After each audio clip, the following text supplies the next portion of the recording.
Eh, kita mulai Ustaz ya.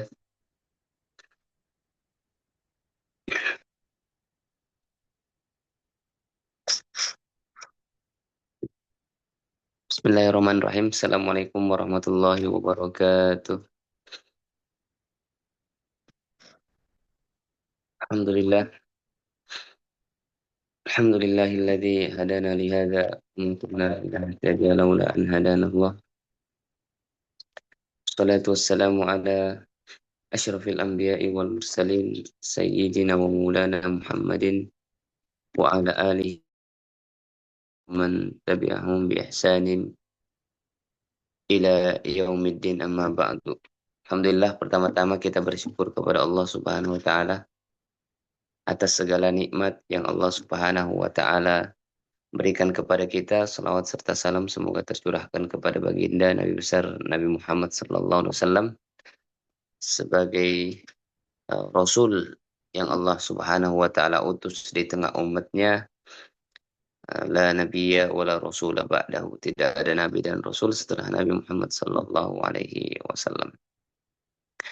Baik, alhamdulillah, kita sekarang sudah berada di 28 Ramadan.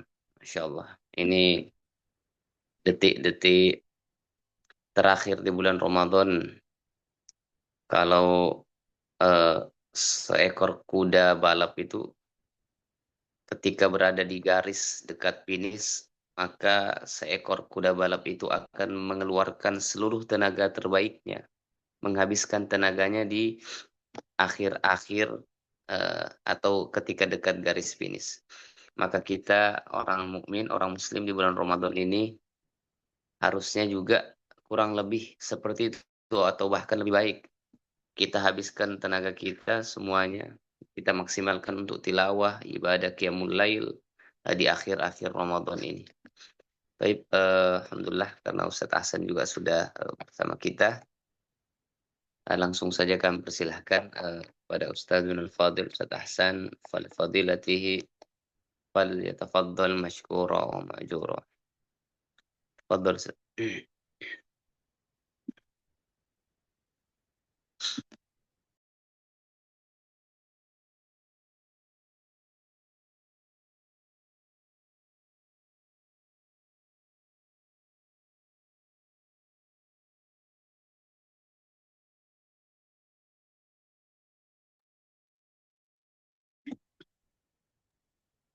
Bismillah. Suara saya kedengaran ya? Iya, Ustaz. Kedengaran, Ustaz.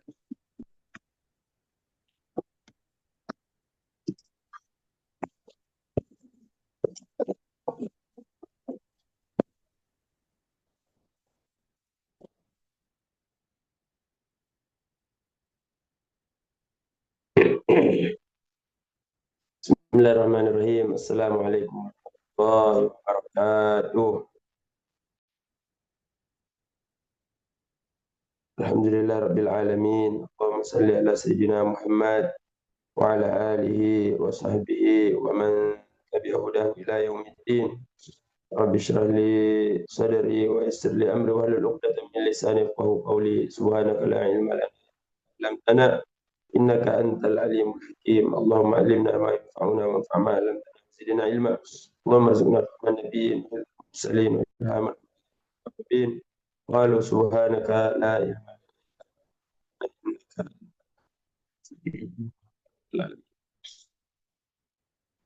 Alhamdulillah rabbil alamin.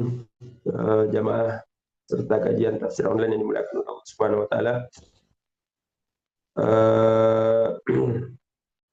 Hari ini adalah hari ke-28 Ramadan. Ulama mengatakan an-nisfu qad zahab. Ya, setengahnya, bukan cuma setengahnya ya, hampir semuanya telah zahab, telah pergi. Wal baqi zahab. Dan sisanya adalah zahab. Zahab itu emas. Jadi sisa-sisa bulan Ramadan ini adalah sisa yang paling berharga, paling tinggi nilainya. Jadi Rasulullah SAW mengatakan, ini hafal baik-baik hadis ini ya. Innamal a'malu bil khawatim. semua amal yang kita kerjakan itu dinilai bil khawatim, dinilai pada penghujungnya, pada penutupnya. Nah, makanya ada istilah husnul khotimah. Kenapa? Karena baik tidaknya seseorang, selamat tidaknya seseorang itu dilihat dari ujung hidupnya, akhir hayatnya. Jadi tugas kita ini memulai dengan yang baik, ya, berproses dengan yang baik, dan menutup dengan yang baik. Nah, jadi tidak boleh kita awalnya doang yang bagus, semangat, tapi nanti berakhir dengan keburukan. Maka yang paling penting itu paling utama, andaikan punya mungkin awal kita kurang, mungkin pertengahannya kurang, tapi kalau ujungnya bisa bagus, itulah yang paling utama. Ya, al-amalu bil khawatim, kata Nabi. Amal semua kalian itu dinilai oleh Allah. Allah lihat dari penghujungnya. Makanya saya ingatkan diri saya dan kita semua tadi, dan menyampaikan, kita ini mesti makin semangat, mesti tidak boleh kendor semangatnya, tidak boleh nurun, harus makin tinggi. Dan itu dicontohkan Nabi di akhir Ramadan malam-malamnya tidak tidur lagi. Malam-malamnya Nabi membangunkan semua keluarga, bangun semua. Karena kaum muslimin dimuliakan oleh Allah, ini bulan Ramadan belum tentu lagi datang. Kalau bulan Ramadan pasti datang. Kita ini belum tentu lagi ketemu dengan. Maka sekali lagi saya sampaikan tadi hadis Nabi, innamal amalu bil khawatim. Amal itu oleh Allah, Allah nilai ujungnya, penutupnya. Maka kalau ada kesempatan, sudahlah, jangan dulu tinggal di rumah. Ya, di masjid aja kita lebih banyak. Datanglah di masjid, duduklah di masjid, untuk tunjukkan kepada Allah. Ya, di akhir Ramadan ini apa yang harus kita lakukan? Pertama, doa banyak-banyak kepada Allah Subhanahu wa taala agar apa yang telah kita lakukan berhari-hari yang lalu ini semuanya dikabulkan oleh Allah Subhanahu wa taala. Ya, semua yang telah amal ibadah, kebaikan-kebaikan yang kita kerjakan itu diterima oleh Allah, dan kekurangan-kekurangan yang kita perbuat itu dimaafkan oleh Allah. Itu yang doa yang harus kita banyak-banyak ucapkan. Ya Allahumma taqabbal minna innaka antas samiul alim. Ya Allah, terimalah dari kami semua, Engkau yang Maha mendengar dan mengetahui. Taqabbal minna salatana. Ya Allah, terimalah dari kami salat-salat kami, wa siyamana, terimalah puasa kami, wa qiyamana, terimalah tarawih-tarawih kami, salat-salat malam kami, wa ruku'ana, terimalah ruku'-ruku kami, wa sujudana, terima sujud-sujud kami, wa takhasyu'ana, khusyuknya kami, wa tadarru'ana, doa-doa kami, wa tammim, dan sempurnakan taksirana, segala kekurangan kami, fi jami'i ibadatina, dalam seluruh ibadah yang pernah saya lakukan, ya Allah.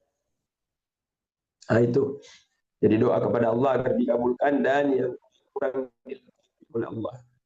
Itu harus kita ucapkan banyak-banyak nih, hari-hari.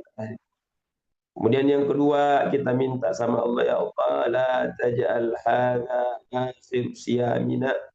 Jangan jadikan ini puasa Ramadan kami yang terakhir. Ya. Jangan jadikan ini Ramadan terakhir kami. Ya Allah, pertemukan kami dengan Ramadan pada tahun-tahun yang akan datang. A'id alaina Ramadan a'waman adidah wa azminatan madidah. Itu diminta terus itu. Ya Allah, ya Allah. Jangan biarkan ini Ramadan terakhir. Ada waktu berdoa ini, doa kita, ya Allah, jangan ini Ramadan terakhir. Pertemukan lagi saya dengan Ramadan pada masa-masa selanjutnya, ya Allah. Ya, jadi doa pertama agar dikabulkan amal ibadah kita, doa yang kedua dikabulkan amal ibadah kita dan dilengkapi kekurangannya. Doa yang kedua adalah agar kita kembali bertemu dengan bulan Ramadan, dan seandainya ini adalah Ramadan yang terakhir, maka ya Allah, jadikan kami ini orang yang terhati. Jangan menjadi orang yang terhalangi dari rahmat-Mu. Nah, itu ya. Jadi minta doa kepada Allah Subhanahu wa taala. Bulan Ramadan itu adalah bulan Al-Qur'an, bulan doa. Ini yang ingin saya ingatkan sebagai pembuka dari kajian kita hari ini. Kemudian selanjutnya insya Allah pertemuan yang lalu kita sudah menyelesaikan membahas surat Al-Humazah. Nah, sekarang ini kita berpindah, saya ingin membahas surat Alam Nashrah ya. Alam Nashrah laka sadrak, Al-Insyirah. Nah, surat Al-Insyirah ini lagi-lagi untuk memberikan hiburan sambungan dari surat Duha ya. Jadi kan surat Duha itu juga untuk menghibur Nabi. Nabi itu kan diejek-ejek, Muhammad, itu tidak ada lagi ya setanmu datang. Nah, jadi dulu ketika Nabi pernah wahyu itu terputus. Nabi menerima wahyu turun ayat Al-Quran. Setelah beliau menerima ayat Al-Quran, beliau cerita, saya baru saja mendapatkan wahyu dari Allah. Nah, kemudian pernah beberapa waktu itu wahyu tidak turun-turun. Nah, orang-orang yang Mekah yang tidak percaya sama Nabi ini udah mulai melihat loh. Kenapa ini Muhammad tidak ada lagi cerita-cerita kalau dia dapat wahyu. Nah, langsung didatangilah oleh istrinya Abu Lahab, ya, istri dari paman kandungnya sendiri. Berarti bibinya lah ya, bibinya sendiri berarti kan. Nah, bibi istri dari Abu Lahab datang dia sama Nabi Muhammad. Muhammad, kamu udah dicuekin ya sama Tuhanmu. Kok nggak ada lagi setan itu datang? Jadi maksud setan itu malaikat Jibril. Dia bilangnya setan. Mana setanmu itu kok nggak datang-datang lagi? Kamu udah dicuekin sama Tuhannya. Kamu udah dilupakan ya sama Tuhanmu ya. Nah, lalu turunlah surat Duha, kemudian nanti diperkuat dengan surat Al-Insyirah. Al-Insyirah ini mengingatkan kepada kita bahwa sesungguhnya nikmat Allah itu sangat banyak. Sama dengan surat Duha juga. Apa kata Allah? Allah menyampaikan kepada Nabi Muhammad, ya Muhammad, alam nasyrah. Ya, alam itu artinya apakah tidak ya atau bukankah, alam tarah kaifa fa'ala rabbuka di surah Al-Fil juga, apakah engkau tidak melihat ya. Kalau di sini alam nasyrah, apakah kami tidak melapangkan dadamu, bukankah kami nasyrah, syarah artinya lapang ya. Bisa juga berarti penjelasan. Orang kalau diberikan penjelasan maka dia akan menjadi lapang. Oh begitu ya. Yang tadinya merasa sempit, bingung, pusing, begitu diberikan penjelasan syarah, maka dia akhirnya jadi lapang rasanya. Maka di sini kata syarah, alam nasyrah, apakah bukankah kami, karena pakai nun artinya kami. Kalau saya mengatakan bukankah saya telah melapangkan, maka saya bilang alam asyrah. Alam asyrah, bukankah engkau telah melapangkan, alam tasyrah. Nah, begitu dalam bahasa Arab ya. Ini pakai nun berarti alam nasyrah, bukankah kami telah, laka untukmu, laka itu untukmu, untuk laki-laki laka, untuk perempuan laki, untuk kalian lakum, untuk kamu berdua lakuma, untuk kalian banyak perempuan lakunna. Alam nasyrah laka sadarak, sadarak itu dadamu ya. Wa wada'na anka wizrak, dan kami juga telah melepaskan beban-bebanmu, alladzi anqadha dhahrak, yang hampir-hampir saja mematahkan punggungmu, wa rafa'na laka zikrak, dan kami ya Muhammad telah mengangkat meninggikan sebutan namamu, fa inna ma'al usri yusra, inna ma'al usri yusra, fa idza faragta fansab wa ila rabbika farghab. Ini ayat surah An-Nasr ini luar biasa ya. Ini kalau kita lagi dapat banyak tekanan masalah, baca ayat ini, baca surah ini banyak-banyak. Nah, terutama pada sholat, baca surah ini, pegang dada kiri. Alam nashrah laka sadrak wa wada'na anka wizrak alladzi anqadha dhahrak wa rafa'na laka zikrak. Maka insya Allah Allah akan tinggalkan kita, Allah akan hilangkan masalah kita. Ya alladzi anqadha dhahrak wa rafa'na laka zikrak, dan kami tinggikan sebutan namamu. Jadi Allah memberikan apa? Memberikan hiburan kepada Nabi. Itu hampir sama dengan ayat yang sebelumnya kan, alam yajidka yatiman fa'awa. Dan Allah dia mengatakan lagi sini alam nasyrah laka sadrak. Masih nyambung. Ayat sebelumnya Allah mengatakan bukankah kamu yatim, lalu saya membesarkanmu, menjagamu, melindungimu. Sekarang Allah mengatakan lagi alam nasyrah laka sadrak. bukankah saya telah melapangkan dadamu, wa wada'na anka wizrak alladhi anqada dhahrak, yang hampir-hampir saja mematahkan punggungmu, wa rafa'na laka zikrak, dan kami tinggikan sebutan namamu. Buktinya nama Nabi Muhammad tinggi ya. Di mana disebut nama Allah, di sini disebut nama Rasulullah sallallahu alaihi wasallam. Azan kita 5 kali sehari semalam, azan itu nama Nabi disebut dengan sempurna, disebut di tiap menara masjid, di tiap angkasa bergema Nabi Muhammad, nama Nabi Muhammad sallallahu alaihi wasallam. Ini betul sekali ayat ini, wa rafa'na laka zikrak, kami tinggikan sebutan namamu. Tidak ada orang paling banyak dipakai namanya melebihi namanya Nabi Muhammad. Di seluruh orang di muka bumi ini ada nama Nabi Muhammad. Kemudian itu suara azan yang kita harus sebutkan nama Nabi Muhammad itu tidak pernah berhenti di muka bumi ini. Itu terus azan 24 jam. Dimanapun tempat di muka bumi ini itu akan ada suara azan bergantian. Berhenti azan di mana di Irian Jaya, maka mulai azan di Makassar. Berhenti azan di Makassar, mulai azan itu terus di seluruh dunia Islam. Dan apa yang disebutkan dalam azan itu, yang disebutkan dalam azan adalah namanya Rasulullah sallallahu alaihi wasallam. Salat kita tidak sah, salat kita kalau tidak menyebut nama Nabi Muhammad.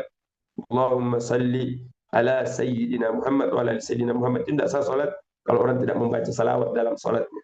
Siapa yang disebut namanya Nabi Muhammad? Ini untuk menjadi bukti firman Allah Subhanahu wa taala, wa rafa'na laka zikrak, dan kami tinggikan sebutan namamu ya Allah. Selanjutnya untuk kita ini nih ayat 5 dari surah Al-Ansyarah, fa inna ma'al usri yusra. Ini banyak yang salah terjemah ya, yang salah mengartikan. Mereka mengatakan setelah kesulitan akan ada kemudahan. Bukan begitu terjemahannya. Terjemahannya itu adalah bersama. Ma'a itu artinya bersama. Ya, kita bertanya sama orang, ma'a, siapa bersamamu? Ma'i Ustaz Alfian, bersama saya Ustaz Alfian. Ma'aka man ma'aka ya Jibril, ma'i Muhammad. Itu pertanyaan para malaikat ketika malaikat Jibril mengantar Nabi Muhammad Isra Mi'raj. Man ma'aka, siapa yang bersamamu? Di sini ma'a artinya bersama, bukan berarti setelah ya. Ma'a memang ada ayat itu di surat Talaq, bunyinya saya ja'alullahu ba'da usri yusra, maka pasti Allah menjadikan setelah kesulitan itu yusra, kemudahan. Itu yang menggunakan kata ba'da, setelah. Tapi di surah Al-Insyirah ini justru Allah mengatakan bersama. Inna ma'al usri yusra, bersama kesulitan itu ada kemudahan. Nah, artinya di saat kita ditimpa kesulitan, itu artinya Allah sudah datangkan kemudahannya. Nah, jadi ketika kita ditimpa masalah, ditimpa derita, ditimpa musibah, ditimpa hal yang kita tidak senangi, maka yakinlah pada waktu bersama itu ada kemudahan yang Allah kirim. Kemudian menariknya lagi, Allah mengulangi 2 kali ayat ini. Tapi perhatikan itu ada bedanya ya. Fa inna ma'al usri yusra. Kemudian Allah inna ma'al usri yusra. Kalimat sulit itu pakai alif lam. Usr itu sulit, berat, susah. Itu ada alif lamnya. Sedangkan yusran itu artinya mudah, tidak pakai alif lam. Ya, tidak ada alif lamnya. Bahkan dia bertanwin. Apa bedanya Ustaz? Apa bedanya memang? Kalau al-usri kesulitan pakai alif lam, maka kesulitan di ayat 5 itu juga kesulitan di ayat 6. Artinya kesulitannya satu. Gitu ya. Jadi sesuatu kalau beralif lam itu berarti satu saja. Kalau kita bilang Muhammadun, berarti banyak Muhammad. Muhammad yang mana kita nggak tahu.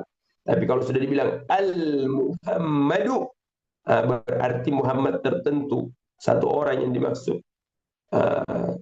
Siapa lagi? Al-Madrasah, sekolah ya. Madrasah itu sekolah. Kalau dibilang madrasatun, berarti madrasah. Sekolah apa saja banyak. Nah, kita nggak tahu sekolah yang mana.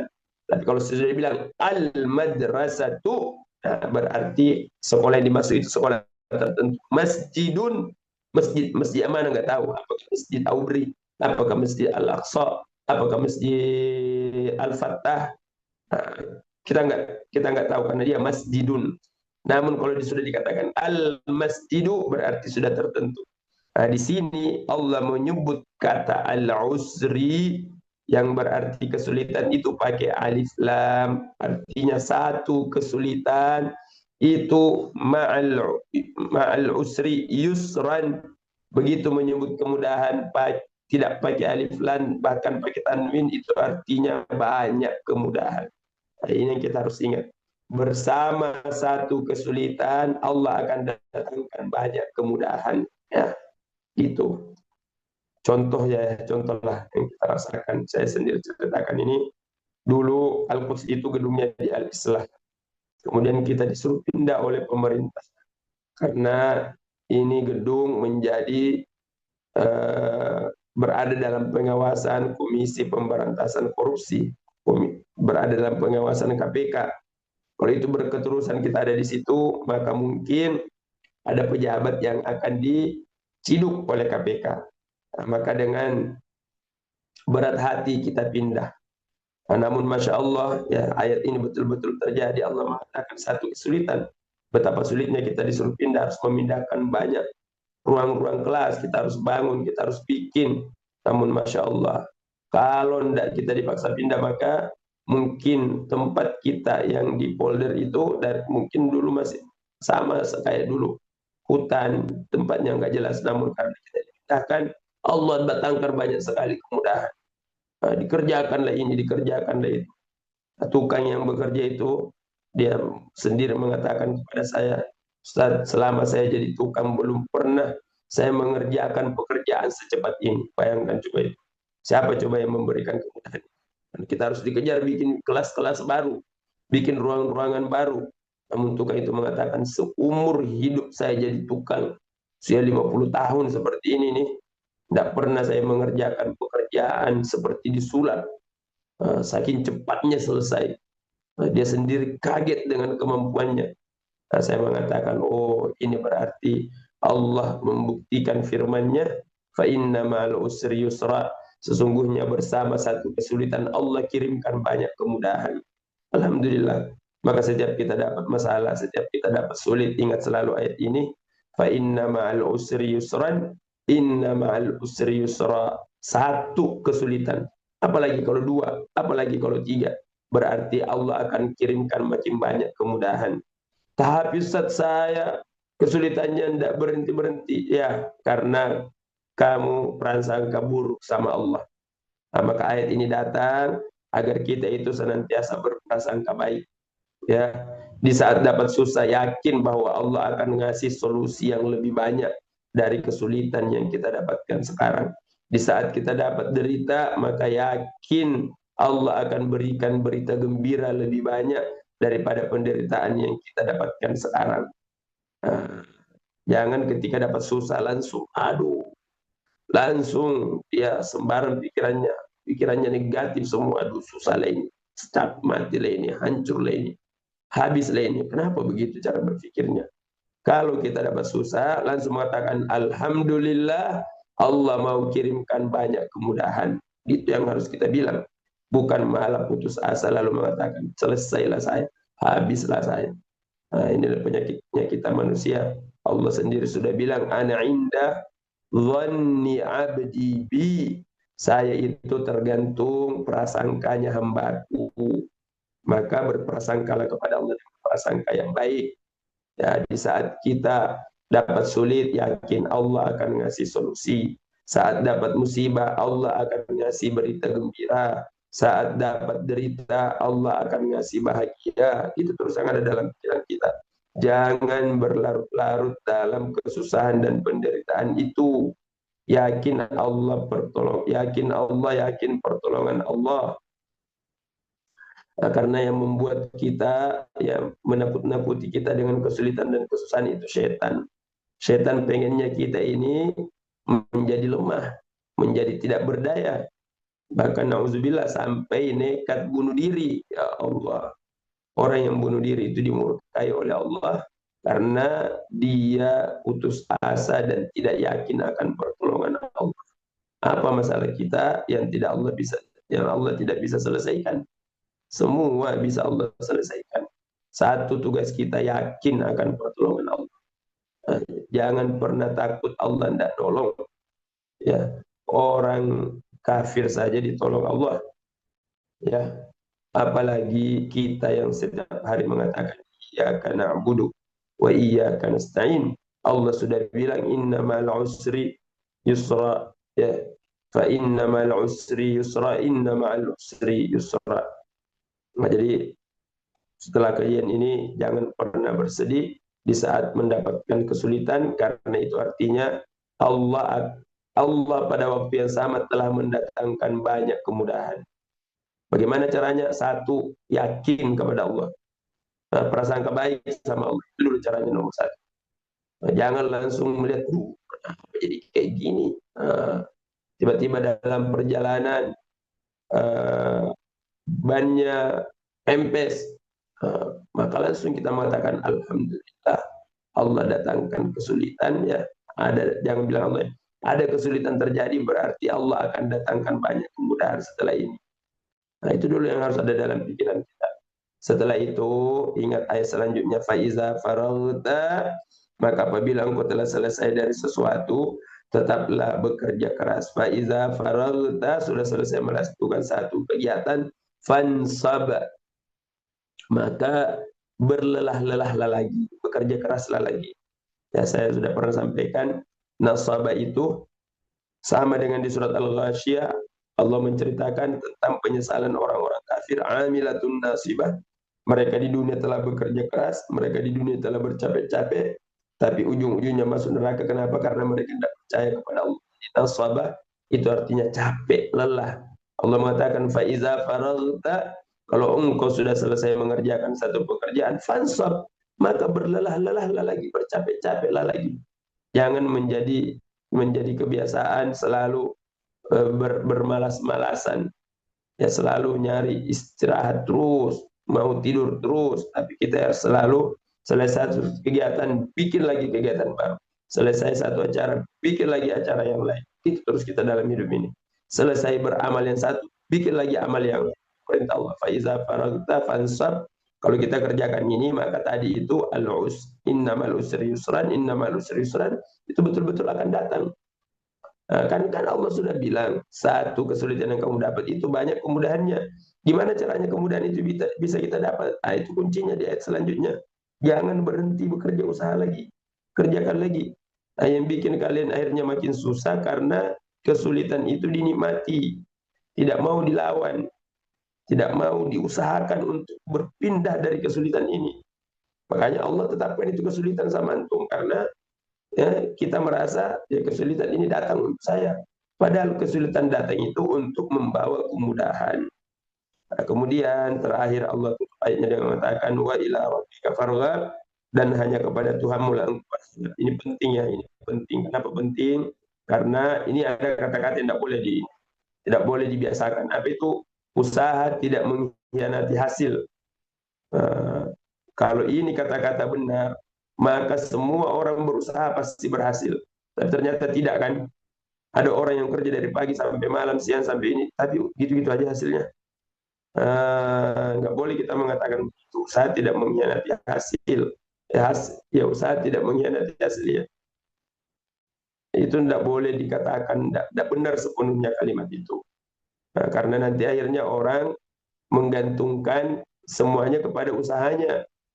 Kamu kalau tidak kerja tidak makan, ini juga kata-kata paling sesat ini. Ya, kamu kalau tidak kerja tidak makan, seolah-olah yang ngasih makan itu pekerjaan. Bukan pekerjaan yang ngasih kita makan, Allah yang ngasih makan. Ya, seolah-olah yang ngasih duit itu pekerjaannya, bukan pekerjaan yang ngasih duit, Allah. Pekerjaan itu hanya sebab saja. Ya, sama dengan orang yang minum obat, bukan obat yang menyembuhkan kita. Yang menyembuhkan kita itu Allah. Kalau memang obat yang menyembuhkan, kenapa ada orang yang sakit dengan sakit yang sama, minum dengan obat yang sama, ini sembuh, itu tidak sembuh? Kenapa coba? Karena Allah tidak mengizinkan dia sembuh. Nah, kalau memang kerjaan yang ngasih kita rezeki, Kenapa PNS itu ada yang bisa punya mobil, ada yang dari dulu nggak bisa punya mobil, jangan mobil, motor aja motor tua terus. Kenapa coba? Iya, karena yang bagi-bagi rezeki itu Allah. Pekerjaan itu hanya sebab. Nah, dan kita disuruh bekerja karena itu perintah Allah, tapi jangan bergantung pada itu. Bergantungnya kita kepada Allah. Wa ila rabbika farghab, dan hanya kepada Tuhanmu lah engkau berharap. Jangan berharap pada pekerjaan kita itu, bukan itu. Jangan berharap pada kantor kita, perusahaan kita, usaha kita, toko kita, bukan itu. Berharap kepada Allah. Karena kalau kita berharap kepada Allah, hati kita menjadi tenang. Kalau kita berharap kepada usaha, itu bikin nyesek. Oh, saya udah capek begini, kok kayak gini hasilnya. Iya, ya itu kan bukan itu yang jadi penentu, Allah yang nentukan. Allah belum mau ngasih, mau gimana? Berarti kunci hidup bahagia itu adalah selalu menggantungkan segala urusan kepada Allah. Bekerja adalah bekerja, usaha adalah usaha, sekeras-kerasnya, sekuat-kuatnya, seserius-seriusnya, secerdas-cerdasnya, tapi ingat, bukan itu yang menjadi penentu sukses tidaknya kalian, tapi Allah Subhanahu wa Ta'ala. Sekeras apapun kamu berusaha, kalau Allah tidak mengizinkan, tidak bakalan jadi. Ada orang mungkin usahanya biasa, tapi jadi berhasil. Kenapa? Ya mau-maunya Allah lah. Dalam hidup ini ada satu kata yang harus kita latih untuk selalu diucapkan, apa itu? Terserah Allah. Nah itu, tolong latih mulut ini ngomong kayak tadi.